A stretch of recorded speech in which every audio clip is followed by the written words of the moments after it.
Very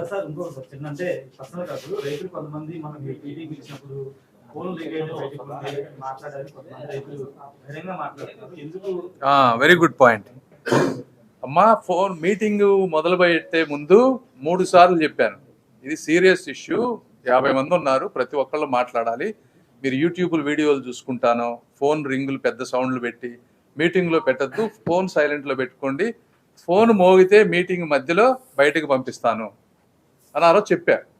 అయినా YouTube వీడియోలు చూస్తూ ఉన్నారు మీటింగ్లో. అంటే ఇది వేల మంది రైతులకు సంబంధించినటువంటి విషయం. మేము ఇష్యూస్ని అర్థం చేసుకోవాలా, పద్ధతి ఉంటుంది కదా ఒక మీటింగ్కి. ఎవరిష్టం వచ్చినట్టు వాళ్ళు చేస్తానంటే ఎట్లా ఉంటుంది? ఇంకొక వ్యక్తి కూడా 4 సార్లు మాట్లాడారు, మిగిలిన అందరూ మాట్లాడాలి కదా. ప్రతిసారి నేనే మాట్లాడతాను, నేను చెప్పింది వినాలంటే ఎట్లా? మీటింగ్ అంటే ఒక ఎటిక్వెట్ ఉంటుంది, ఎవరైనా సరే అది పాటించాలి. అందులో ఏముంది? పంపిస్తాను, తప్పకుండా చెప్తాను, ఇప్పుడు కూడా చెప్తాను. రూల్స్ ఫాలో అవ్వాలి, ఎవరైనా, నేనైనా మీరైనా. మీ ఇష్టం వచ్చినట్టు చేస్తానంటే కుదరదు కదా. రమ్మానండి, నేనున్న సాటర్డే సండే నా ఆఫీస్లో ఉంటాను, ఎవరైనా రావచ్చు.